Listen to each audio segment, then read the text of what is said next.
எதுக்குடா அந்த மானம் போயிட்ட பொழப்புனாலும் ப்ரோ அப்படி சொல்லக்கூடாது ப்ரோ. ஓ என்னப்பா இருக்கு இந்த மண்ணா கிட்ட பொழப்பு உனக்கு. ஓ எல்லாருக்கும் வணக்கம்ப்பா. எல்லாரும் அன்பே டயனா படம். ஐயோ ரஜினி சார் வாய்ஸ்.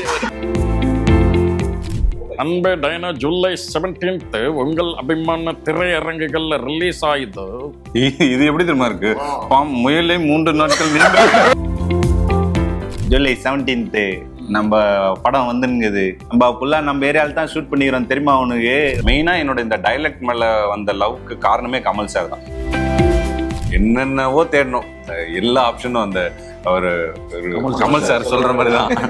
அவ யார் சும்மா டக்குன்னு ஒரு சீரியஸாவும் பண்ணுவாப்புல, ஒரு வில்லன் இதுவும் பண்ண முடியும், ஹீரோவாகவும் பண்ண முடியும். அது வந்து எனக்கு தெரிஞ்சு இங்க ரஜினி சாருக்கு அப்புறம் அங்க அவரு அப்புறம் தான். சினிமா ஆசை வந்ததுக்கு இல்லை சினிமாவில் எழுதணும்னு நினச்சதுக்கு எல்லாத்துக்குமே வந்து ஒரு முக்கியமான ரீசன் வந்து பாக்யராஜ் சார் தான். என்ன படங்கள் கிரியேட் பண்ணாலும், நான் என்ன எழுதினாலும் அதில் பாக்யராஜ் சார் வந்து இருப்பார். ஸ்லாங் கிராக் பண்ணுறது. இவர் வந்து ஒரு 2 ஆங்கிலோ இந்தியன்ஸ் எனக்கு இன்ட்ரடியூஸ் பண்ணார். அவங்க கிட்ட பேசினதில் ஐ வாஸ் ஏபிள் டு, எனக்கு சின்ன வயசுலேருந்தே ஒரு பழக்கம் உண்டு. ஜென்ரலாகவே நான் ரொம்ப இமிட்டேட் பண்ணுவேன். ஃபஸ்ட்டு டைம் அந்த லோகோ ஃபேக்டரிக்குள்ள, ஐசிஎஃப் அந்த லோகோ ஃபேக்டரிக்குள்ள ஷூட் பண்ணது நம்ம படம் தான். தம்பி அங்கேயா ஷூட் பண்றீங்க? இல்லாத பாம்பே கிடையாது, கொஞ்சம் பார்த்து உஷாரா இருங்க அப்படின்னாங்க. நாங்களும் இவ்வளோ பயப்படுறதுனால நீங்கள் திருச்சிற்றம்பலம்லேருந்து அந்த ப்ரப்போசல் சீன் இருக்குல்ல, மொட்டை மாடி, அந்த சீன் ரீக்ரியேட் பண்ணி எனக்கு வீடியோ அனுப்புங்க, நான் பார்த்துட்டு சொல்கிறேன் அப்படின்னாரு. நான் அனுப்பினேன். அவர் வந்து சென்னை சில்க்ஸின் ஆடி பிளாஸ்ட், சேவிங்ஸும் பிளாஸ்ட், கலெக்ஷனும் பிளாஸ்ட். வணக்கம் எல்லாருக்கும். எப்படி இருக்கீங்க? நல்லா இருக்கேன். நீங்க எப்படி இருக்கீங்க? நல்லா இருக்கேன். ஃபர்ஸ்ட் படத்தோட டைட்டில் இருந்தே போயிடலாம். ஏன்னா வந்து $1 மில்லியன் இது வரைக்கும் வந்த படங்களோட டைட்டில் எல்லாமே வந்து இங்கிலீஷ்ல தான் இருந்திருக்கு. ஸோ ஃபர்ஸ்ட் டைமா $1 மில்லியன் படத்துல அன்பே டயானான்னு தமிழ்ல டைட்டில் அறையவே இருக்கீங்க. ஸோ இந்த டைட்டிலுக்கு அறையவானது எப்படி, என்னென்ன ஆப்ஷன்ஸ் எல்லாம் இருந்தது டைட்டில்? பயங்கரமான ஆப்ஷன்ஸ் இருந்தது. ஏன்னா இந்த படம் எழுதும் போதே இந்த படத்துல வந்து ஒரு ஒரு ஒரு எலமெண்ட் ஒன்று இருக்கு. ஒன்றும் இல்லை, பட்டர்ஃப்ளை வந்து ஒரு முக்கியமான எலமெண்ட்.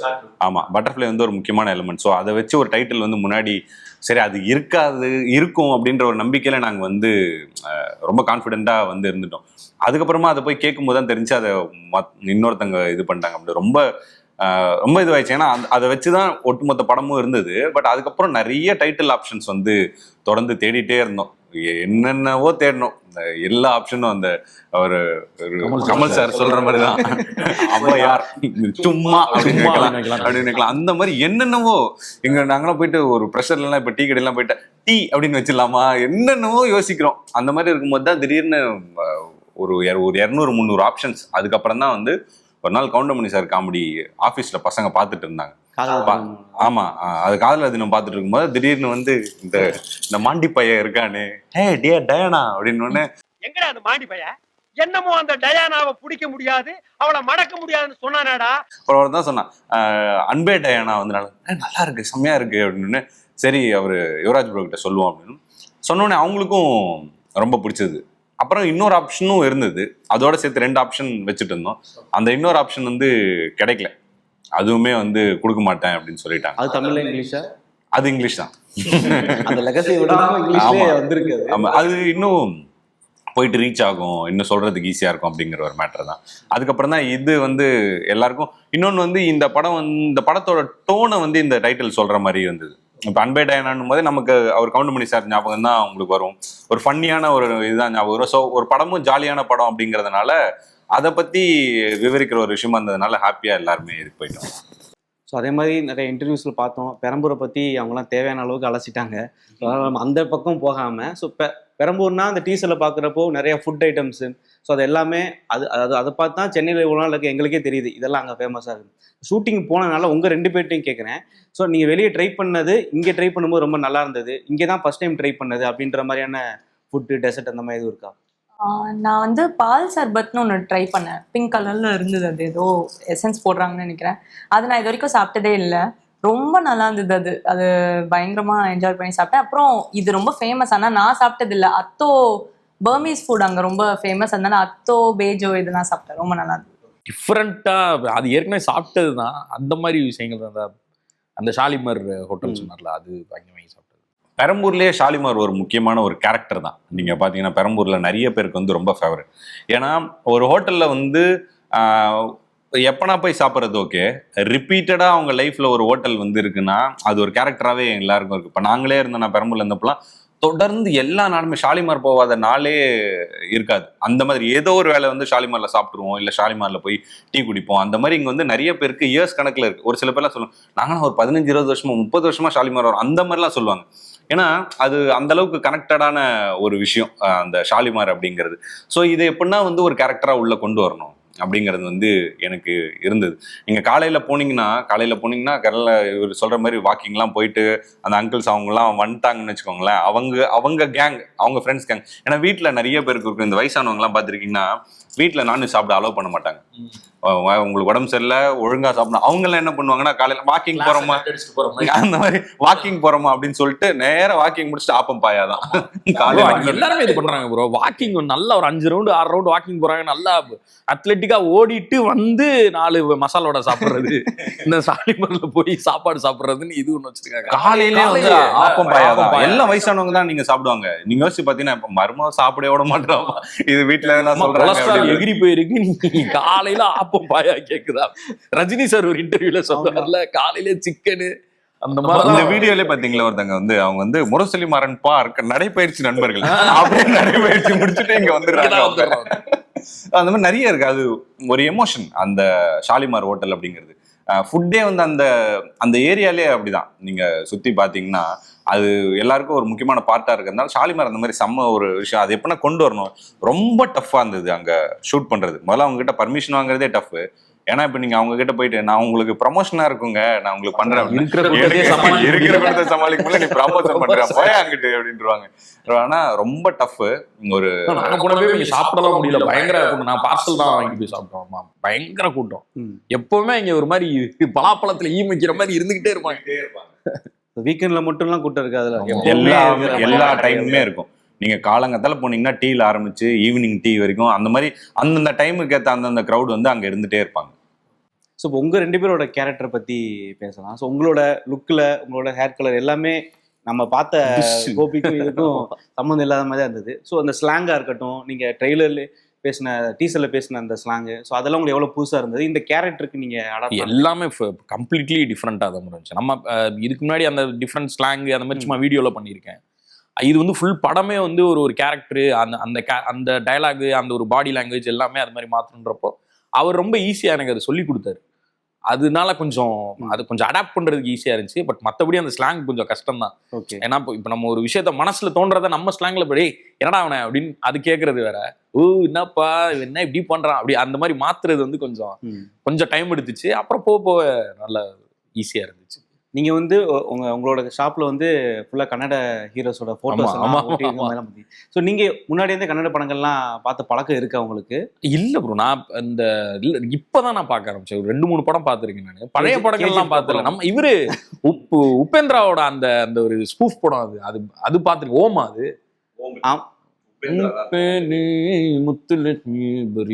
அந்த படம் இருக்குங்க. அந்த படம் பேரே உபேந்திரா இல்ல, அந்த படம் பார்த்திருக்கேன் நான். அந்த படம் பயம் விழுந்து சிரிச்சுட்டு இருப்பான் போட்டு. அந்த படம் எனக்கு பிடிக்கும். இப்ப மத்த படங்கள்லாம் இந்த கருட காமன ரிஷபாங்கனா இப்ப இந்த இவங்க செட்டி பிரதர்ஸ் எல்லா அவங்களோட படங்களை பாக்குறேன். அதுக்கு முன்னாடி இந்த ஹீரோஸோட பேர் ஒரு 4-5 பேரோட பேர் தெரியுமா உங்களுக்கு? தெரியும். அந்த அவ்வளோலாம் ஜக்கேஷ் சொல்லுறாரு. குவிஸ் காம்படிஷன் பதில் சொல்லுங்க. இவர் நம்ம எவ்வளவு தூரம் இந்த கேரக்டருக்கு இவர் ஹோம்வொர்க் பண்ணிருக்கான்ற உங்களுக்கு காமிக்கிறதுக்காக இதுக்காகலாம் நான் போய் பண்ணல. ஆனா தெரியும், பாத்திருக்கேன் நான். இவரு புனித் ராஜ்குமார், சிவராஜ்குமார் வந்து பாத்திருக்கேன். ராஜ்குமார் 3 வந்துருச்சு, ஒரே ஃபேமிலில 3 வந்துருச்சு. ஜக்கேஷ் இருக்காரு, அவரு இது பாத்திருக்கேன் நான். இவரு துனியா விஜய். நாங்க சுதாகருக்கு துனியானே ஒரு பேர்லாம் வச்சிருந்தோம். துனியா விஜய் இப்ப தெரியும். இவரு நானி படம் இல்ல, நான் ஒரு பேர் டக்குன்னு கிச்சா சுதீப்பா பயங்கரம். அவரோட பயங்கர ஒரு அட்மையர் பண்ணி பார்க்கக்கூடிய ஒரு ஆக்டர்ல அவர்லாம் வந்து சூப்பரா. எப்படி அவர் வந்து டக்குன்னு ஒரு சீரியஸாவும் பண்ணுவாப்புல, ஒரு வில்லன் இதுவும் பண்ண முடியும், ஹீரோவாவும் பண்ண முடியும். அது வந்து எனக்கு தெரிஞ்சு இங்க ரஜினி சாருக்கு அப்புறம் அங்க அவருன்ற மாதிரி தான் சூப்பர். ஸோ உங்களோட கேரக்டர் வந்து ஒரு ஆங்கிலோ இண்டியன் கேரக்டர். நாங்கள் இதுக்கு முன்னாடி பார்த்த படம்னா ஆடுகளம் தான். அதுக்கு முன்னாடியும் பார்த்த மாதிரி நான் இல்லை, அதுக்கப்புறமும் அந்த மாதிரி கேரக்டர். முன்னாடி ஒரு படம் வந்திருக்கு, நான் ரொம்ப முன்னாடி ஒரு படம் சட்டைக்காரின்னு சொல்லி ஒரு படம் வந்திருக்கு. அந்த படம் நான் அதுக்கப்புறம் இதெல்லாம் எழுதி முடிச்சதுக்கு அப்புறம் பார்த்தேன். ஊர்வசி மேம் வந்து அவங்க எந்த இதை சார்ந்தவங்க? Anglo Indian. அதான் இல்ல எந்த ஊட்டி ஊட்டி ஊட்டி அந்த சைடுல இருக்க ஒரு மோகன் தான் ஹீரோ. எனக்கு ஏதோ ஒரு படத்துல மனோரமா ஆச்சி பேசின மாதிரியே ஞாபகம் இருக்கு ப்ரோ. பெங்களூர் தமிழ் பேசுன மாதிரி. பெங்களூர் தமிழ் யாராவது தெரிஞ்சா கமெண்ட்ல போடுங்க. நானும் அதான் யோசிச்சுக்கிட்டே இருக்கேன், ஏதோ ஒரு இதுல பேசுவாங்க. ஏன்னா வந்து நான் மதுரைனால ஆடுகளம் ஷூட்டிங் நான் போய் பார்த்துருக்கேன். அந்த ஏரியா ஃபுல்லாமே வந்து ஆங்கிலோ இந்தியன் இருப்பாங்க. ஸோ இங்கே பெரம்பூர்ல இருக்காங்கன்றது எங்களுக்கு தெரியல.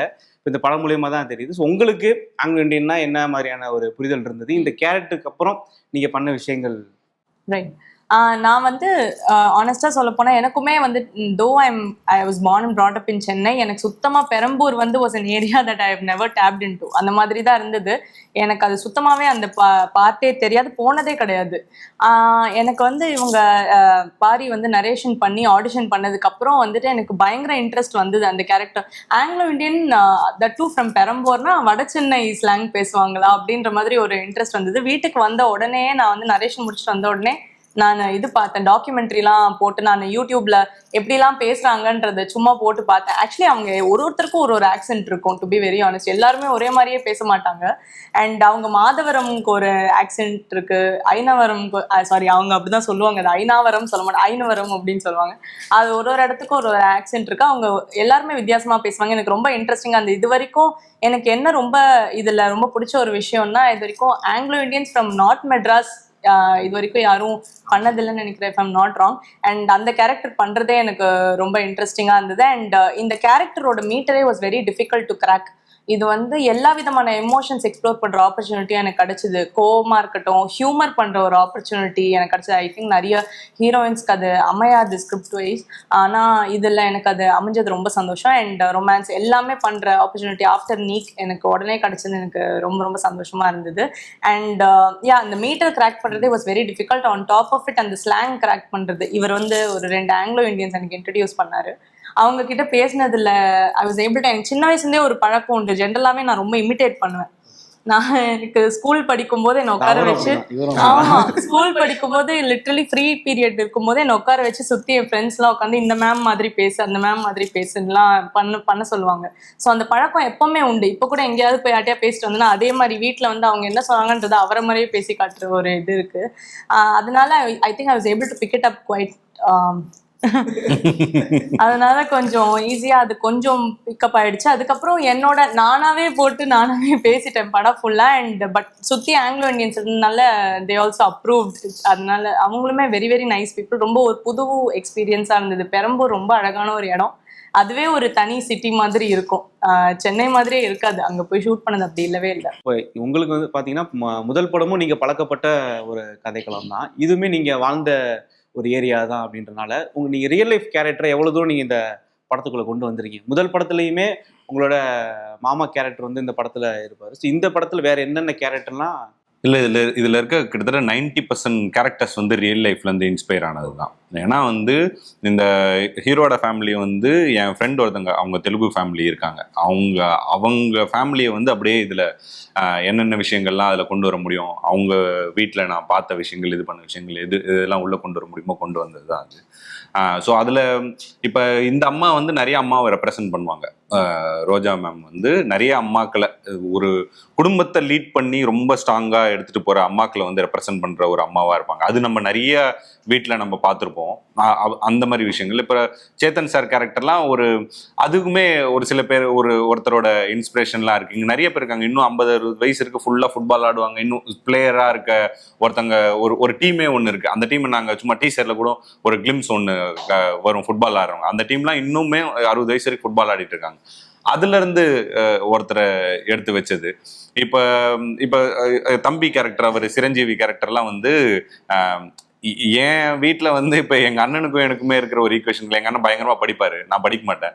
அதனால எனக்கு என்னென்னலாம் விஷயம் வந்ததோ அதை கொஞ்சம் எடுத்துட்டு வந்து இது வச்சது. அந்த மாதிரி அவர் பெங்களூர் பாபா அவர் கேரக்டர் வந்து அப்படியே ரியல் லைஃப்ல இருந்து இன்ஸ்பயர் ஆகி வச்சதான். என் ஃப்ரெண்டு ஒருத்தர் பிரிண்டிங் ப்ரெஸ் வச்சிருக்காரு, அதே பிரிண்டிங் ப்ரெஸ்ல தான் நாங்க ஷூட் பண்ணோம். அவர் பெங்களூர்ல இருந்து வந்தவர், அது இது பண்ணோம். இவங்க விஷயங்கள்லாம் மட்டும் நம்ம ரிசர்ச் பண்ணி கொஞ்சம் கொஞ்சமா வச்சது. நான் வந்து நான் காலேஜ் படிக்கும்போது ஒரு ஆங்கிலோ இந்தியன் ஸ்ட்ரீட்ல இருந்தேன். ஃபாக்சன் ஸ்ட்ரீட் பக்கத்து ஸ்ட்ரீட் வந்து நான் மார்க்கெட் ஸ்ட்ரீட்னு சொல்லுவாங்க, வீனஸ் மார்க்கெட் ஸ்ட்ரீட், அங்கே தான் நான் இருந்தேன். ஃபுல்லாக ஆங்கிலோ இந்தியன்ஸாக இருப்பாங்க. ஸோ நான் அப்போ அங்கே பார்த்தவங்க அவங்கள எப்படி உள்ளே கொண்டு வரலாம் அப்படிங்கிறது. அதுக்கப்புறம் வந்து இந்த போஸ்டரில் இருந்திருக்காரு ஏதோ இவர் ஜூட் வின்சென்ட் அப்படின்னு சொல்லிட்டு, இவர் ஆங்கிலோ இந்தியன். இவங்க எல்லாமே மேக்ஸிமம் எல்லாருமே ஆங்கிலோ இந்தியன் தான். இவங்க அது பின்னாடி இருக்க ராக்கி, இவங்க எல்லாமே Anglo Indian. So Jude Vincent வந்து எனக்கு பயங்கரமாக ஹெல்ப் பண்ணார். அவர்கிட்ட போய் கேட்டப்பதான் ஆங்கிலோ இந்தியனோட லைஃப் ஸ்டைல், அவங்களோட கல்ச்சர், நிறைய விஷயங்கள்லாம் சொன்னார். அப்போ போகும்போதெல்லாம் ஒரு விஷயம் நடந்தது. அவங்க இதில் ஒரு ஒயின் சீன் ஒன்று இருக்கு இல்லைங்களா, நம்ம 2 பேரும் பண்ணுறது, அது ரியலாகவே நடந்துச்சு. அவங்க வீட்டுக்கு போன உடனே அதை அப்படியே சீனா வச்சோம். ஸோ எல்லாமே இது கிட்டத்தட்ட ரியல் லைஃப்ல இருந்து இன்ஸ்பயர் ஆன கேரக்டர்ஸ், சீன் எல்லாமே அது விஷயம் இருக்கு. பட் ஆனால் இங்க வட சென்னை மக்கள் அப்படின்னும் போது அவங்க ரொம்ப ஒரு ஜாலியான ஒரு மக்களா இருக்காங்க. ஸோ அதனால இந்த படமே வந்து ஒரு டோன்குள்ள வந்தது இந்த மக்கள் கிட்ட இருந்து இன்ஸ்பயர் ஆனதுனாலதான். ஏன்னா வந்து இப்போ ட்ரெய்லர்லேயே 2-3 ஷாட்லாம் பார்த்தோம். இது வரைக்கும் பார்க்காத லொக்கேஷனில் நீங்கள் இந்த பெரம்பூர்லேயே இது வரைக்கும் யாரும் அந்த லொக்கேஷன்லாம் போய் ஷூட்டிங் பண்ணதில்லைன்னு தான் சொன்னாங்க. ஸோ அதெல்லாம் எவ்வளோ டிஃபிகல்ட்டாக இருந்தது உங்களுக்கு? இந்த படம் வந்து வாங்குறது. ஆமா, இந்த படம் வந்து ரொம்ப ரொம்ப டஃபஸ்ட் டு ஷூட் அப்படின்னு வந்து சொல்லலாம். ஏன்னா பெரம்பூர் வந்து பேசிக்காவே ஒரு கிரௌடடான ஏரியா. அதுக்குள்ள வந்து நீங்க ஷூட் பண்றதுன்றதே பயங்கரமான டஃப். உண்மையில சிக்னலே இல்லாத ஏரியான்னு நீங்க சொல்லும் போதுதான் ஆமா ஷாக்கா இருந்தது. எப்படி சிக்னலே இல்லாத சிக்னலே கிடையாது அந்த ஏரியால. ஸோ சுத்தி இந்த சைட் போனீங்கன்னா கொளத்தூர்ல இருக்கும், இந்த சைட் போனீங்கன்னா வியாசர்பாடியில இருக்கும், இந்த சைட் போன மூலக்கடையில இருக்கும், இங்க ஐநாவரத்துலயும் இருக்கு, இங்க ஜமாலியால கூட இருக்கு, ஆனா பெரம்பூர்ல இல்லை. அது அப்படி இருக்க ஒரு ஏரியா தான். பயங்கர டஃபா அந்த ஷூட் பண்றதுக்கு ரொம்ப சேலஞ்சிங்கான டாஸ்க் தான் ஒரு ப்ரொடக்ஷன் டீமுக்கும் எங்க டீமுக்கும் சேர்த்து. ஏன்னா எல்லாமே லைவ் லொகேஷன்ல தான் ஷூட் பண்றோம். எதுவுமே வந்து இப்ப ஷாலிமார்ல ஷூட் பண்றதுக்குள்ளே வாழ்க்கையை எடுத்துட்டோம். அது ஒண்ணு இருக்கு. அங்க பாலாஜி ஐஸ்கிரீம்னு ஒண்ணு இருக்கு, அதுவுமே பயங்கர கிரௌடடான ஒரு ஏரியா. இப்ப இந்த பால் சர்பத் கடை, நீங்க எங்க போய் கேமரா வச்சு பெரம்பூர் பிரிட்ஜ் மேல ஷூட் பண்ணோம். அதெல்லாம் வந்து ரொம்ப ரொம்ப டஃபஸ்ட். இருக்கிறதுலே த மோஸ்ட் டஃப்னா வந்து ஐசிஎஃப் தான். ஏன்னா ஐசிஎஃப் வந்து சென்ட்ரல் கவர்மெண்ட் இடம். நீங்கள் உள்ளே போனீங்கன்னாலே வெளில வந்து அவங்க மிலிட்ரி இருப்பாங்க, மிலிட்ரி செக் பண்ணி தான் உங்களை உள்ளே விடுவாங்க. அது வந்து ஃபஸ்ட்டு டைம் அந்த லோகோ ஃபேக்ட்ரிக்குள்ளே, ஐசிஎஃப் அந்த லோகோ ஃபேக்ட்ரிக்குள்ளே ஷூட் பண்ணது நம்ம படம் தான். இது வரைக்கும் வேற எந்த படத்துக்கும் அவங்க அலோவ் பண்ணதே கிடையாது. இதுக்கு பர்மிஷன் வாங்குறதுக்கே நாங்கள் வந்து வாழ்க்கையை எழுதுறோம். இன்னொன்று என்னன்னா, என்ன விஷயம்னா, லொக்கேஷன் பார்க்க போகிறதே டஃப்பாக இருந்தது. இப்படி ஒரு லொக்கேஷன் அங்கே எங்களுக்கு ஒரு லொக்கேஷன் தேவை, ஒருவேளை இதுக்குள்ள அப்படி ஒண்ணு இருக்கும் அப்படின்னு நாங்க நம்பி உள்ள போனதுதான். அவங்க சொன்ன பர்மிஷனே வந்து 2-3 பேருக்கு தான் உள்ள போறதுக்கு கொடுப்போம் அப்படின்னு சொல்லி ஒரு ஆபீசர் கிட்ட போயிட்டு நாங்களே நின்று ஒரு 5-6 மணி நேரம் அது கழிச்சு தான் அவங்க சைன் போட்டு கொடுத்தாங்க. உள்ள போயிட்டு பார்த்தப்ப நானு, அப்புறம் என்னோட ஏடிஸ் ஒரு 2 பேரு, அப்புறம் கேமராமேன் மட்டும்தான் அந்த லொக்கேஷனை பார்த்தார் ஷூட் வரைக்குமே. வேற யாருக்குமே அந்த லொக்கேஷன் எப்படி இருக்குன்னே தெரியாது. ஆர்ட் டைரக்டருக்கு தெரியாது, வேற யாருக்குமே தெரியாது. அன்னைக்கு போகும்போது தான் வந்து தெரியும். ரொம்ப பியூட்டிஃபுல்லான ஒரு லொக்கேஷன், பயங்கர டேஞ்சரஸான லொக்கேஷனும் கூட இவங்க. ஏன்னா வந்து அவங்க உள்ள இருக்க எம்ப்ளாயிஸ் என்ன சொன்னாங்க, அது வந்து ஒரு எங்களுக்கு எப்படி தேவைன்னா, ஒரு பாழடைஞ்ச ஒரு ட்ரெயின்லாம் இருக்கிற இடம், ஒரு அபேண்டனான ட்ராக்கு, அந்த இடம் வந்து ஃபுல்லா செடி கொடிலாம் வளர்ந்து அப்படி இருக்கணும். அப்படி உள்ள ஒரு இடம் இருக்கு. அது வந்து இந்த ஷண்டிங் ஏரியான்னு சொல்றாங்க இவங்க. என்னன்னா, ஒரு ஃபேக்டரியிலேருந்து இந்த ஃபேக்டரிக்குள்ள ட்ரெயினோட இந்த பேஸ் ரெடி ஆகி இந்த ஃபேக்டரிக்கு வரும். அப்படி உள்ள வர்ற ட்ராக் அது பயங்கர அபேண்டன்டா இருக்கு. அவங்க சொன்னாங்க எவ்வளவு பாம்பு இருக்குப்பாங்க, நீங்க எதுக்கும் அவங்க நிறைய எங்களுக்கு சேஃப்டி மெஷர்ஸோட தான் இது பண்ணாங்க. எல்லாம் எடுத்துட்டு போயிட்டோம். அவங்க இல்லாத போய் அவங்க என்ன சொன்னாங்க, தம்பி அங்கேயா ஷூட் பண்றீங்க, இல்லாத பாம்பே கிடையாது, கொஞ்சம் பார்த்து உஷாரா இருங்க அப்படின்னாங்க. நாங்களும் இவ்வளவு பெரிய பாம்புலாம் பார்த்துருக்கோம், என்னன்னே சொல்றீங்க, கொஞ்சம் எதுக்கும் பார்த்து இருந்துக்கோங்க. அவங்க ரூல்ஸே போட்டாங்க, ஆம்புலன்ஸ் இருக்கணும், ஃபர்ஸ்ட் எய்டுக்கு ஆள் இருக்கணும், ஒரு டாக்டர் ஒரு நர்ஸ் வந்து நீங்க ஸ்பாட்ல இருக்கணும், அப்படி இருந்தீங்கன்னா மட்டும் அந்த இடத்துக்கு போங்க அப்படின்லாம் சொன்னாங்க. ஏன்னா அது வெறும் ட்ரெயின் மட்டும்தான் ஆள் நடமாட்டமே அங்க கிடையாது. ஆனா செம்மையா இருந்தது அதை பாக்குறதுக்கு. வந்து அது பெரம்பூர்னே எங்களாலே வந்து நம்ப முடியல, இவ்வளவு அழகா இருக்கா இந்த இடம் அப்படிங்கிற மாதிரி இருந்து. ஒரு சில ஷார்ட்ஸ்லாம் நாங்க இதுல கூட டீசர் ட்ரெயிலர் எல்லாமே டாப் ஆங்கிள் வச்சிருப்போம், ஃபுல்லா மரமா அப்படி இருக்கும். அது எல்லாமே அந்த ஃபேக்டரிக்குள்ளதான். கிராஃபிக்ஸ்லாம் இல்ல, கிராஃபிக்ஸ் இடம் கிராஃபிக்ஸ் கிடையாது. ஆனா பட்டர்ஃப்ளை வந்து நம்ம கிராஃபிக்ஸ் இல்ல, அப்படியே அந்த இடம் தான். நம்ம தான் ஃபர்ஸ்ட் டைம் வந்து அதை எடுத்து நான் ஸ்டோரி போட்டேன் அன்னைக்கு. எல்லாருமே எனக்கு மெசேஜ் பண்ணாங்க, இதெல்லாம் ஊட்டியா, எந்த ஊருன்னு தெரியலையே, என்ன ஊர் இதுன்னு கேட்டாங்க. நான் வந்து சென்னை தான் அப்படின்னு எங்க நான் சொல்ல மாட்டேன் நான் ரிவீல் பண்ண மாட்டேன், படம் வந்த அப்புறம் சொல்றேன். சென்னையில இருந்துட்டு நிறைய இடம் புதுசா நீ எக்ஸ்ப்ளோர் பண்ணிருக்கீங்க, ஆமா, இது வரைக்கும் பார்க்காத ப்ரொசீஜர் ரொம்ப பெரிய ப்ரொசீஜர். இதுக்கு நம்ம திரும்ப யாருன்னா ஷூட் பண்ணணும்னு நினைச்சாங்கன்னா கூட அதுக்குள்ள அந்த பர்மிஷன் வாங்குறதுக்குள்ள வாழ்க்கை எடுத்துறாங்க. பட் ஆனா நாங்க கிவ் அப் பண்ணவே இல்லை கடைசி வரைக்கும். இந்த படத்தோட ஒரு டிஃப்ரெண்டான எலமெண்ட்னா அது ஐசிஎஃபாக தான் இருக்கும். இது எப்படின்னா போராடி நம்ம எப்படின்னா ஷூட் பண்ணிடணும் அப்படிங்கிறது ப்ரொடக்ஷனும் பெரிய ஹெல்ப் பண்ணாங்க. ஏன்னா அதோட அங்கே பர்மிஷன் காஸ்ட்ல இருந்து ஷூட்டிங் காஸ்ட்ல இருந்து எல்லாமே ஹெவி. பட் ஸ்டில் இந்த படத்துக்கு வந்து அது ரொம்ப முக்கியமானதா இருக்குன்றத வந்து யுவராஜ் ப்ரோ அண்டர்ஸ்டாண்ட் பண்ணிக்கிட்டாங்க. ஸோ அதே மாதிரி பரிதாபங்கள் வாரம்னே சொல்லலாம். அடுத்தடுத்த வாரத்தில் வந்து அவங்க ஃபேமிலியில இருந்து 3 பேருமே அடுத்தடுத்த வாரங்களில் வந்த படங்கள் இருக்காங்க. ஸோ நீங்கள் 3 பேரும் என்ன பேசிக்கிட்டீங்க? ஸோ அடுத்தடுத்த வாரம் நம்மளோட படங்கள் வருது. ஸோ அதோட ப்ரொமோஷனில் 2 பேருமே 2 டீமுமே பயங்கர பிஸியாக இருக்கீங்க. இடையில பேசிக்க டைம் கிடைச்சதா? என்ன பேசிக்கிட்டீங்க? இல்ல அப்புறம் நாங்க நடுவுல போய் ஷூட்லாம் பண்ணிட்டோம். வீடு நாங்க எல்லாம் பக்கத்து வீட்டுல தான். டிராவிட் மட்டும் தனியா இருக்காப்ல. சுதாகர் நானும் ஒரு வாரம் ஃபுல்லா முறைச்சிட்டே இருக்கோம். வாடா அப்படின்ற மாதிரி இருக்கு. ஏன்னா இதுக்கு முன்னாடி இந்த கேள்வி இன்டர்வியூல கேட்டப்ப ரொம்ப ஹாப்பியா தான் இருக்கு, ரொம்ப சந்தோஷமா இருக்குன்னு சொன்னீங்க. ஆனா நீங்க 3 பேரும் பேசிக்கும் போது இல்ல, ஆனா டிராவிட் வந்து ரொம்ப ஃபுல்லா அவன் ரைட்டிங்கே அவர் சூர்யா 47 அது ஃபுல்லா போயிட்டு இருக்கான். அவனை வந்து ஷூட்ல போய் மட்டும் தான் பார்க்க முடியுது, மற்ற டைம் கஷ்டம். சுதாகர் வந்து அவன் அந்த ப்ரொமோஷன் வீட்டுக்கு போயிட்டு போறப்ப அந்த வாக்கிங் போறப்ப இதே கீழே வாடான்னு கூப்பிட்டா வருவான், இல்லைன்னா பார்க்க முடியலதான். நல்லாதான் ப்ரோ இருக்கு, அது ஜாலியா தான் இருக்கு எங்களுக்கு. இங்க ஆடியன்ஸ் அவங்களுக்கு பரிதாபங்கள் சப்ஸ்கிரைபர்ஸ் அவங்களுக்கு வந்து உண்மையிலே ரொம்ப. ஆனா இதுலயும் நீங்க அந்த வீடியோட ஃப்ளோல எந்த இதுவும் பண்ணல, இப்போ ஷூட்லாம் பண்ணிட்டு வந்துட்டீங்க. அதெல்லாம் மட்டும் தான் ப்ரோ இருக்கும். இந்த அடுத்து இந்த படத்துக்கு ப்ரொமோஷன் இருக்கு, நம்ம சேனல்ல ஒரு ப்ரொமோஷன் வீடியோ இருக்கு. ஓகே, சோ அப்படியா புது ஸ்பெஷலா எடுத்து போடலாம் பார்த்தா நீங்க கேட்டீங்க. சூப்பர். அதே மாதிரி நீங்களுமே வந்து ஆடிட்டரா இருக்கீங்க. ஸோ அதுல இருந்து இப்போ ஆக்டிங் வந்துருக்கீங்க. இடையில உங்களோட பேஷன் வந்து ஸோ டான்ஸ்ல ரொம்ப இதாக பார்த்துட்டு இருக்கோம் உங்களோட வீடியோஸ் எல்லாம். ஸோ இந்த எலிவேஷன் உங்களுக்கு எப்படி இருக்கு? ஒரு ஆடிட்டரா இருந்து இப்போ ஒரு ஆக்டரா வர்றது? ஐயோ, இது கம்ப்ளீட்லி டிஃப்ரெண்ட் ஃபீல்டு இது. அதுல இருந்துட்டு எனக்கு என்னன்னா, டான்ஸ் வந்து நான் சின்ன வயசுல இருந்தே ஆடுறேன், 5 வயசுல இருந்தே. அண்ட் அந்த டச் விட்டுறக்கூடாதுன்றதுனால தான் நான் காலேஜ் டைம்ல இருந்து இன்ஸ்டாகிராம்ல போஸ்ட் போட்டுட்டு இருக்கேன். அண்ட் எனக்குமே அது எனக்காக தான், எனக்கு ஒரு ரிமைண்டர் கண்டினியூஸா ஆடிட்டே இரு. ஏன்னா ஆஃபீஸ் ஜாயின் பண்ணப்போ உங்களுக்கே தெரியும், அது மிஸ் அவுட் ஆயிடும். காலேஜ்னா ஸ்கூல்னா வில் ஹேவ் கல்ச்சுரல்ஸ், இதுல அது இல்லைன்றதுனால நான் எனக்காகவே ஒன்று பண்ணிக்கணும்னு ஆரம்பிச்சது. அது அப்புறம் அப்படியே அந்த ஒரு ஃபேமிலி க்ரோ ஆச்சு இன்ஸ்டாகிராம்ல. அண்ட் என்னோட டான்ஸ் வீடியோ தனுஷ் சார் பார்த்து எனக்கு ஆக்சுவலி 3-4 இயர்ஸ் பேக் காலேஜ் படிக்கும் போது எனக்கு ஒரு பெரிய ஆப்பர்ச்சுனிட்டி வந்தது. அது என்ன நான் சொல்ல விரும்பல. அது இல்ல, அது வந்தது. அதுக்கப்புறம் நான் இன்னும் 2 வாட்டி கேளுங்க சொல்லிடுவேன். இல்ல, அப்ப நான் வந்து ரொம்ப இல்ல, நான் ஆடிட்டிங் பர்சியூ பண்ண போறேன், மூவிஸ் இப்போ இன்ட்ரெஸ்ட் இல்லைன்ற மாதிரி நான் சொல்லி அது பண்ண முடியல என்னால. அப்போ அதோட ரிக்ரெட் கொஞ்சம் இருந்ததுதான், இல்லைன்னு சொல்ல மாட்டேன். பட் அதுக்கப்புறம் எனக்கு இந்த டான்ஸ் வீடியோ ஒன்று பார்த்துட்டு தனுஷ் சார் வந்து he thought I had expressive eyes and நடிக்க முடியும் இவங்களால அப்படின்ற மாதிரி ஒரு நம்பிக்கை அவருக்கு இருந்தது அப்படின்னு சொன்னாரு. அண்ட் அப்படிதான் நீக் நடந்தது. நீக் நடக்கும்போது எனக்கு பயங்கர பயம். ஏன்னா ஆனஸ்ட்லி நான் அதுக்கு முன்னாடி ஆக்டிங்னா என்னன்னே தெரியாது, சுத்தமா பண்ணதே கிடையாது. ஃபர்ஸ்ட் டைம் கேமரா முன்னாடி நிக்க போறேன். நான் அவர்கிட்டயே சொன்னேன், சார் எனக்கு ரொம்ப பயமா இருக்கு, எனக்கு ஏதாவது நான் ஏதாவது ஒர்க் ஷாப் மாதிரி போட்டுமா அப்படின்ற மாதிரி. அவர் சொன்னார், இல்லைம்மா ஒர்க் ஷாப் நீங்கள் போங்க, பட் அது என்னோட ஃபிலிம்க்கு யூஸ் ஆகாது. பிகாஸ் நான் நேச்சுரலாக என்ன வருதோ அதுதான் நான் கேப்சர் பண்ண பார்ப்பேன்.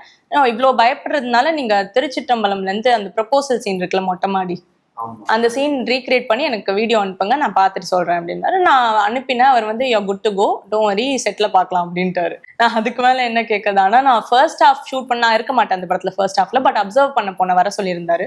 அது போனப்போ நான் ஐயோ இவங்க எல்லாரும் ரெடி ஆயிட்டாங்களே நடிச்சு, நம்ம தான் செகண்ட் ஹாஃப்ல ஃபர்ஸ்ட் ஃப்ரெஷ்ஷாக வந்து அடி வாங்க போறோம் அப்படின்னு ரொம்ப பயந்தேன். பட் லக்கிலி செகண்ட் ஹாஃப் ரொம்ப நல்லா போச்சு. அண்ட் அவர் கொடுத்த தைரியத்துல தான் நான் ஆக்சுவலி கார்பரேட்டை குவிட் பண்ணேன். அவர் வந்து ரிலீஸ்க்கு முன்னாடி சொன்னாரு, நான் படம் பார்த்துட்டேன், நீங்க ஆத்துல ஒரு கால் சேத்துல ஒரு கால் வைக்காதீங்க, ஃபுல்லா விட்டுருங்க, trust me, you have a future, நான் சும்மா சொல்ல மாட்டேன் அப்படின்னு சொன்னாரு. அதனாலதான் நான் வந்து குவிட் பண்ணிட்டேன். அண்ட் இப்போ ஃபுல்லி பேஷனட். எனக்கு நீக் நடிக்கும் போதே ஆக்டிங்ல பெரிய இன்ட்ரெஸ்ட் வந்தது, எனக்கு ரொம்ப பிடிச்சது. அது அவர்கிட்ட இருந்து நிறைய கத்துக்கிட்ட விஷயங்கள் எனக்கு ரொம்ப இன்ட்ரெஸ்டிங்கா இருந்தது. இப்போ ஃபுல்லா டிஃப்ரெண்ட் கேரக்டர்ஸ் எக்ஸ்ப்ளோர் பண்ணணும்னு ரொம்ப இன்ட்ரெஸ்டடா இருக்கேன். ஸோ இப்போ இவ்வளோ தூரம் பேசிட்டு இருக்கும் போதே இந்த படத்துக்குள்ள வந்து நிறைய லாங்குவேஜ் வந்து உள்ள இருக்கிற மாதிரி. இப்போ இவர் வந்து பெங்களூர் ஸ்லாங் பேசுகிறாரு, ஆங்கிலோ இண்டியன் ஸ்லாங் இருக்குது, சென்னை ஸ்லாங் இருக்குது, தெலுங்கு இருக்குது, இப்போ ப்ராப்பராக நார்மல் தமிழ் இருக்குது. ஸோ இவ்வளோ லாங்குவேஜ் ஒரே படத்துக்குள்ளே கொண்டு வரீங்கல்ல, ஸோ அந்த ஐடியா உங்களுக்கு ஆரம்பத்திலே இருந்ததா, இல்லை வந்து ஒரே போர்ஷனில் எல்லாருமே வரும்போது ஒரு கன்ஃபியூஷன் வரும்ன்ற மாதிரி ஒரு தாட் இருந்ததா உங்களுக்கு? ஃபர்ஸ்ட்ல இருந்தே அந்த ஐடியா இருந்துச்சு. இந்த படம் வரும்போது, இந்த படத்தோட கேரக்டரைசேஷன்லாம் எடுத்துட்டு வரும்போது, ஏன்னா நான் சொன்ன மாதிரி நான் தெலுங்கு பேக்ரவுண்ட்ல இருந்தோ தெலுங்கு ஃபேமிலியில இருந்தோ வரல. நான் தமிழ் பேக்ரவுண்ட்ல இருந்து தான் வரேன்.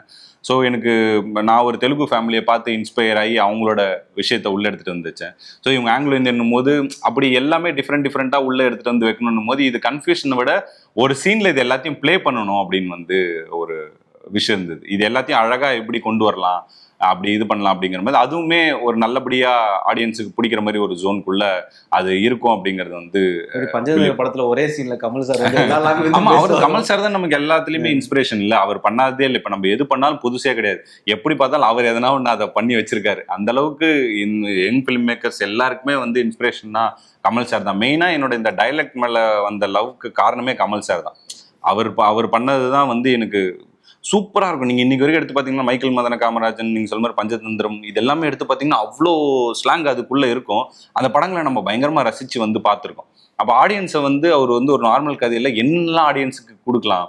இப்ப நம்ம சொல்றோம்ல, இது ஒரு ஃபேமிலி ட்ராமாப்பா, ஒரு ஜாலியான ஃபேமிலி ட்ராமா அப்படின்னும் போது அவ்வளவுதானா, அதுக்குள்ள ஏதோ ஒண்ணு நம்ம எக்ஸ்ட்ராவா ஒரு விஷயத்தை இது பண்ணி எல்லாமே ஆடியன்ஸ் எப்படி என்டர்டெயின் பண்ணலாம் அப்படிங்கிற ஒரு விஷயம் தான். கேட்கறதுக்கு டிஃப்ரெண்டான விஷயங்கள் வரும்போது அது நல்லா இருக்கும். நார்மலா இருக்கிறதோட இவரோட ஸ்லாங்லாம் கேட்கறதுக்கு செம்மையா அப்படி இருக்கும். இவங்களும் அப்படிதான். இப்போ தெலுங்கு ஸ்லாங்கும் அப்படிதான் இல்லைங்களா? அது ரோஜா மேம்லாம் எனக்கு தெரிஞ்சு ஃபர்ஸ்ட் டைம் டப் பண்ணியிருக்காங்க.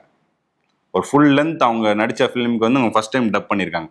ஏன்னா மற்ற படங்கள்லாம் அவங்களோட தெலுங்கு கலந்து வர்றது பிரச்சனையா இருக்கும் அப்படின்னு பண்ணாம இருந்தாங்களேன்னு தெரியல. இதுல அதுதான் வேணும் அப்படிங்கிறதுனால செம்மையா இருக்கும் அவங்களோட இதுவும். ஸோ இப்போ நீங்க பரிதாபங்கள் டீம் இப்போ சினிமாக்கு அடுத்தடுத்த உள்ள வந்தாச்சு. ஸோ இதுக்கப்புறம் சினிமாவில் உங்களோட பிளான் எந்த மாதிரி இருக்கணும்ன்றதுக்கு நீங்க எதுவும் டிஸ்கஸ் பண்ணி ஓ காட் பியூட்டிஃபுல் ரெடி ஆயிருக்கு. உங்களோட டீமா கேட்குறேன் நான். டீமா மெயின் ஆக்டிங் தான். நாங்கள் 3 பேருமே பர்சியூ பண்ற மாதிரி தான் பிளான்ல இருக்கோம். ஃபர்ஸ்ட்ல இருந்தே அதுதான் கிளம்பி ஆக்ட் பண்ணணும். அதை தாண்டி சினிமா எங்கெங்கெல்லாம் கூட்டு போகுதோ அது எல்லாத்தையுமே ட்ராவல் பண்ணணும்னு ஒரு ஆசை. ப்ரொடியூஸும் பண்ணியிருக்கோம். அதே மாதிரி ஃபியூச்சர்ல அது முடிஞ்சா திருப்பியும் நல்லா ஏதாவது நல்ல கதை டைரக்ஷன் பண்ணணும் இன்ட்ரெஸ்ட் இருக்கு. ப்ரொடியூசர் சார் இல்ல சொல்றேன். சினிமால எல்லா எக்ஸ்டெண்டும் பண்ணணும்னு ஒரு ஆசை ப்ரோ. கண்டிப்பா அதுதான். எனக்கு, சுதாகருக்கு, டிராவிடுக்கு 3 பேருக்குமே நடிப்பு தான் ஃபர்ஸ்ட் ப்ரிஃபரன்ஸ். இப்போதைக்கு நடிப்பை பண்ணுவோம், அதுக்கப்புறம் நம்மளால முடிஞ்சதெல்லாம் பின்னாடி பண்ணலாம்னு சொல்லி. அந்த படம் எப்போ நாங்க எதிர்பார்க்கலாம்? அந்த படம் கம்ப்ளீட்டா முடிஞ்சிருச்சு ப்ரோ. எங்களுக்கு நாங்க அந்த பிஸ்னஸ் அந்த ஒர்க் தான் பண்ணிட்டு இருக்கோம். அது எங்களுக்கு புதுசுன்றனால ரொம்ப ரொம்ப புதுசா இருக்கு. அதனால அது கொஞ்சம் ஸ்டெப் பை ஸ்டெப்பா போயிட்டு இருக்கு. அதுவும் கூடிய விரைவில் பண்ணிடுவோம். ஸோ உங்களோட ஒரு ஸ்டோரி ஒன்று ரீசெண்ட் டைம்ஸில் பார்த்தோம். பாக்கியராஜ் சார் இறந்தப்போ உங்களோட ஸ்டோரி, ஏன்னா அப்பாவுக்கு எவ்வளோ அவர் ஒரு இன்ஸ்பிரேஷனாக இருந்தார், உங்களுக்கு எப்படி இருந்தார், நீங்கள் அவர் போய் எப்போ பார்க்கணும்னு நீங்கள் ஆசைப்பட்டுட்டு இருந்தீங்க, அது நடக்க முடியாமல் போனப்போ உங்களோட அந்த எமோஷனை ஷேர் பண்ணியிருந்தீங்க. ஸோ அவரோட இதை பற்றி சொல்லுங்கள். அவரோட ஸ்கிரிப்டோ அவரோட படங்களோ ஒரு இயக்குனராக உங்களுக்குள்ள கொடுத்த தாக்கத்தை பற்றி, அவரோட கான்ட்ரிபியூஷன். இந்த அன்பே டயனா அவருக்குமே அவரோட தாக்கம் இருந்திருக்கு. இதுக்கு மேலே எழுத போகிற எல்லா இதுலையுமே இருக்கும். எனக்கு ரொம்ப என்னோட இப்போ சினிமா ஆசை வந்ததுக்கு, இல்லை சினிமாவில் எழுதணும்னு நினச்சதுக்கு எல்லாத்துக்குமே ஒரு முக்கியமான ரீசன் பாக்கியராஜ் சார் தான். எங்கள் ஃபேமிலிக்கே அவர் மேலே ஒரு பயங்கரமான லவ் இருக்குது.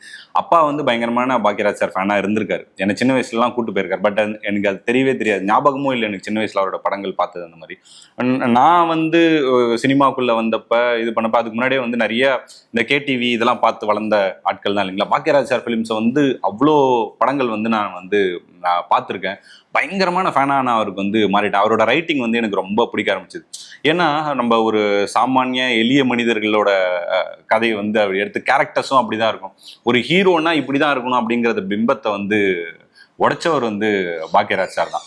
இது வரைக்கும் நீங்க இப்போ நிறைய இடங்கள்ல ஒரு மாசான இடத்துல ஒரு director written and directed by அப்படி இல்லை அவங்க பேரை போடுறதுக்கு தான் யோசிப்பாங்க. ஆனா முதல் முறையா தான் எங்கெங்கெல்லாம் மொக்க வாங்குறணும் இது பண்றணும் அந்த இடத்துல வச்சவர். அப்படிதான் அவர் மக்கள் கிட்ட போய் பயங்கரமா கனெக்ட் ஆனார். எனக்கு தெரிஞ்சு எல்லாருக்குமே பாக்கியராஜ் அவரை ரொம்ப பிடிக்கும். ஏன்னா அவர் பிடிக்காதவங்க யாருமே கிடையாது. எனக்கு பயங்கர இன்ஸ்பிரேஷன் ரைட்டிங்னு எடுத்துக்கிட்டிங்கன்னா அவர் தான்.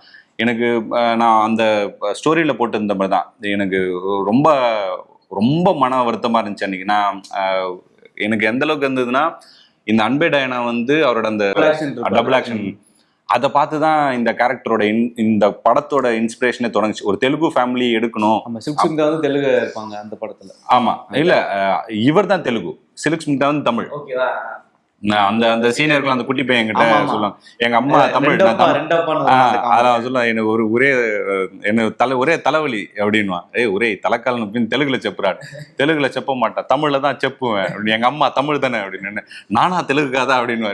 அந்த ஒரு கேரக்டர் வந்து பர்டிகுலரா அந்த ஃபேமிலி வந்து ஒரு ஈக்குவேஷன் இருக்கும். அவங்க அம்மாவும் இவரும் பேசிப்பாங்க, செம்மையா இருக்கும் அந்த இதெல்லாம்.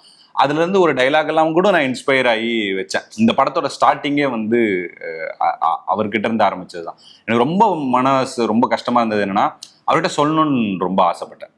உங்களோட கதை தான் வந்து எனக்கு இந்த படத்தோட ஸ்டார்டிங் பாயிண்டா இருந்தது, உங்களை எனக்கு ரொம்ப பிடிக்கும். இவன்தோ எனக்கு நிறைய வாய்ப்புகள் இருந்தது. ஒரு சாந்தனு ப்ரோட சிசிஎல் ஆடுறோம், இது பண்றோம். சிசிஎல்க்கு ஒரு ஃபைனல் செமிஃபைனல் கூட வந்திருந்தார், சார் வந்திருந்தாரு. அவர்கிட்ட பேச முடியலையே ஒரு நாள் கூட. நான் சாந்தனு கிட்ட அவர்கிட்ட சொல்லியிருக்கேன், நாங்க நிறைய அந்த அங்க சிசிஎல்ல இருக்கும்போது ஜிம் ட்ரைனிங் அப்பெல்லாம் ஒரு நாள் வந்து அவ்வளோ விஷயங்களை அவர்கிட்ட ஷேர் பண்ணிட்டு இருந்தேன். உங்க வேட்டி மடிச்சுக்கட்டுல இருந்து அவர் நடிச்ச அந்த சோனுவாவே பண்ணியிருப்பார்ல, அந்த படம்லாம் வந்து ரொம்ப பிடிச்சி நிறைய விஷயங்களை ஷேர் பண்ணிட்டு இருந்தோம். அவரே சொன்னார், இவ்வளோ விஷயங்கள் இருக்குன்னு, அப்பா ஒரு நாள் மீட் பண்ணலான்னு. அவரை பார்க்கவே முடியலையே, அவர்கிட்ட நம்மள சொல்லவே முடியலையன்றது வந்து ரொம்ப பெரிய ஏக்கமா வந்து ஒரு லைஃப் ஃபுல்லாக ஹாண்ட் பண்ணும் அப்படிங்கிற மாதிரியே இருக்கு. பட் ஸ்டில் அதில் சொன்ன மாதிரி தான், நான் அதுக்கடுத்து என்ன படங்கள் கிரியேட் பண்ணாலும், நான் என்ன எழுதினாலும் அதில் பாக்கியராஜ் சார் வந்து இருப்பார். ரொம்ப எமோஷனலான விஷயம் தான். அவர் பயங்கரமாக மிஸ் பண்ணக்கூடிய அன்னைக்கு போய் எனக்கு அவர் பார்க்குற தெம்பே இல்லை. எனக்கு அவர் போய் பார்க்கவே முடியல. ஏன்னா நான் என்ன யோசிச்சுன்னா, இது என்ன ஹான் பண்ணிட்டே இருக்குமே, நான் அவரை பார்க்கணும்னு நினச்சி நான் இப்படி தான் போய் அவரை பார்க்கணுமா அப்படிங்கிறது வந்து என்னால் பார்க்கவே முடியல. பயங்கரமாக எழுதேன். எனக்கு அன்னைக்கு எனக்கு ஒரு ரொம்ப பர்சனல் லாஸ் தான். இப்போ வரைக்குமே எனக்கு அது பர்சனல் லாஸ் தான். அதுக்கப்புறமா போய் அவர் சோனு நம்ம மீட் பண்ணேன். ஆனால் எனக்கு அன்னைக்கு போகிற தெம்பு வந்து இல்லை. எங்கள் ஃபேமிலிக்கே இது வந்து ஒரு பர்சனல் லாஸ் தான். ஒரு ஆக்டரா கோபிக்கு வந்து இந்த படம் எவ்வளோ ஒரு கான்ஃபிடென்ட்டை கொடுத்துருக்கு, இந்த கேரக்டரை வந்து உங்களுக்கு எவ்வளோ ஒரு கான்ஃபிடென்ட் கொடுத்துருக்கு?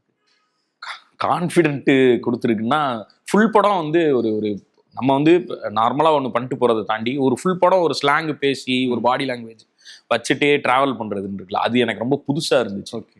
அது இதுக்கு முன்னாடி படம் பண்ணாலும் நான் பேசுகிற மாதிரி தான் பேசுவேன், அந்த மாதிரி தான் இருந்துச்சு. இதில் வந்து அந்த தனி பாடி அதை அவர் வந்து சொல்லி கொடுத்தாரு.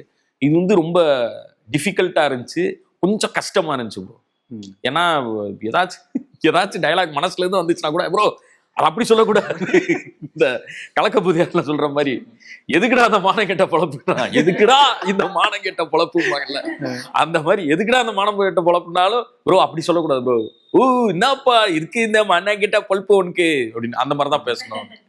அது கொஞ்சம் டஃப்பா இருந்துச்சு. அது பிடிக்கிறதுக்குள்ள செத்துட்டோம். நடந்து வந்தா கூட ஒரு பெங்களூர் ஸ்லாங்ல நடந்து வர சொன்னாரு.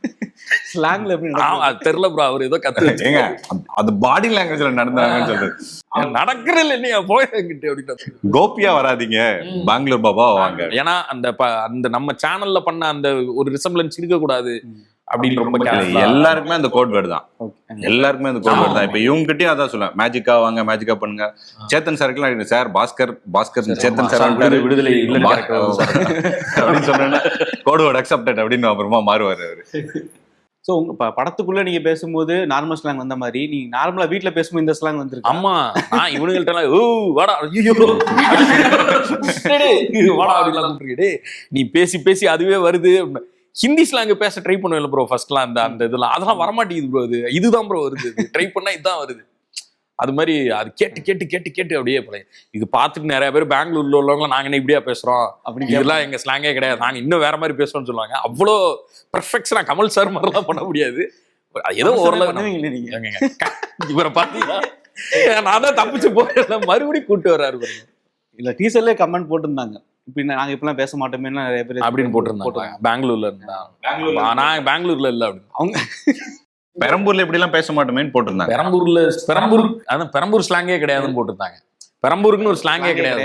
ஸோ இப்போ 3 பேருக்கும் ஒரு சின்ன ஒரு சேலஞ்ச் மாதிரியே, இந்த படத்தை ஆடியன்ஸ் வந்து ஏன் பார்க்கணும் அப்படின்றத நீங்க பெங்களூர் ஸ்லாங்லையும், நீங்க வந்து வடசென்னை ஸ்லாங்லையும், நீங்க தெலுங்கு கலந்த செத்தோம் நானே. தமிழ்லையும் அவ்வளவுதான் சொல்லுங்க. கொன்னுட்டாங்க இன்னைக்கு அவ்வளவுதான். நான் தான் மாட்டுவேன்.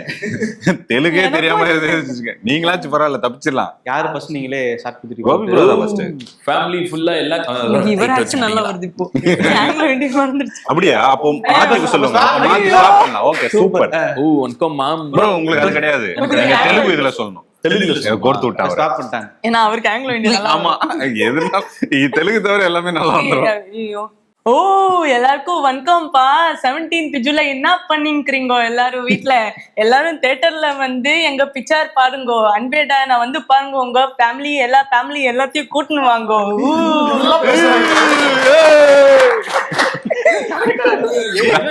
பெங்களூர் பாபி. ஒரு நாள்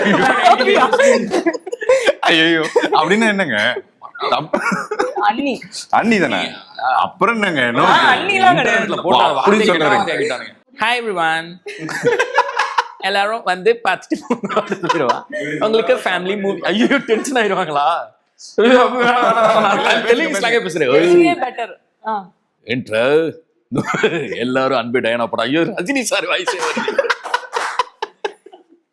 இது இந்த விவேக் சார் பார்த்த வேலை. எல்லா இதுலயும் அவர் இந்த மாதிரிதான் தெலுங்கு பேசுறேன்னா இந்த மாதிரி பேஸ் வாய்ஸ்ல பேசி பழகி விட்டாரு.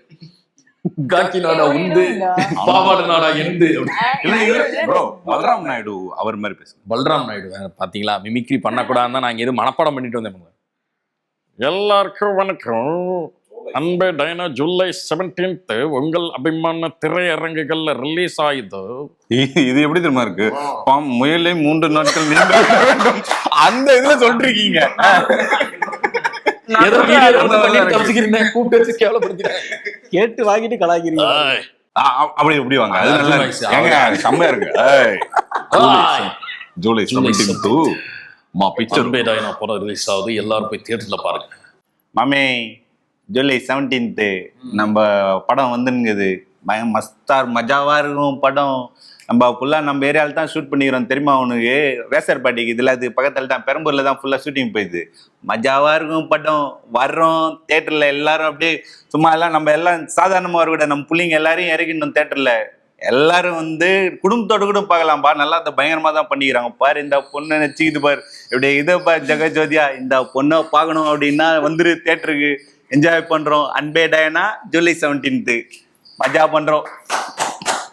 அவங்களோட விருப்பமா நீங்க ஆங்கிலோ இந்தியன்லயும் பேசிட்டீங்க. நல்லா பேசுவீங்கன்னு வேற சொன்னாங்க அவங்க. நல்லா பேசுவேன் அப்படி எங்க சொன்னீங்க? பாக்க Noah July 17th a picture this Anbe Dayana is releasing da this Anglo Indian all people in the Perambur ஆள் இல்ல எல்லாமே ஆக்ட் பண்ணிருக்காங்க. நம்ம சீக்கா மாதிரி பேசிட்டு இருக்கேன். இல்ல சாப்பிட்ட ஜான் விஜய் பேசுவாங்க. டேய் என்னடா இவன் இப்படி பேசிட்டு இருக்கான்? டேய் வியூவர்ஸ், டேய் வியூவர்ஸ் இவன் சொல்றது கேட்காதீங்க. அங்க நீங்க ஜூலை 17th வந்துருங்க. இந்த 6 is going for ரா. அவருக்கு இல்ல எனக்கு சார்பட்டா ஜான் விஜயோட இதுவும் ரைட். அவர் ஆங்கிலோ இந்தியன். அவர் ஆங்கிலோ இந்தியன். அப்புறம் அருண் விஜய் ஜான் விஜய் அப்படியா? ஜான் விஜய் அவர் ஆங்கிலோ இந்தியன். ஆங்கிலோ இந்தியன் இல்ல அந்த கேரக்டர் ஆங்கிலோ இந்தியன் கேரக்டர் இல்லையா அது படத்துல? இல்ல அது படத்துல ஆங்கிலோ இந்தியன் தான் அவரு டாடி. ரொம்ப நன்றி. ஸோ ரொம்ப கலகலப்பாவே முடிஞ்சது. ஸோ இவ்வளவு நேரம் ஒதுக்கி இவ்வளவு விஷயங்கள் ஷேர் பண்ணீங்க. ஸோ உங்களுக்கும் வாழ்த்துக்கள். 17ஆம் தேதி படம் பார்த்துட்டும் பேசுறோம். இந்த ஆடிக்கு நம்ம Chennai சில்க்ஸ்ல up to 50% off combo offer uniform saree collections எல்லாம் சேர்ந்து சேவிங்ஸும் பிளாஸ்ட் கலெக்ஷன்ஸும் பிளாஸ்ட். நம்ம சென்னை சில்க்ஸ் நம்ம சென்னை சில்க்ஸின் ஆடி பிளாஸ்ட் சேவிங்ஸும் பிளாஸ்ட் கலெக்ஷனும் பிளாஸ்ட்.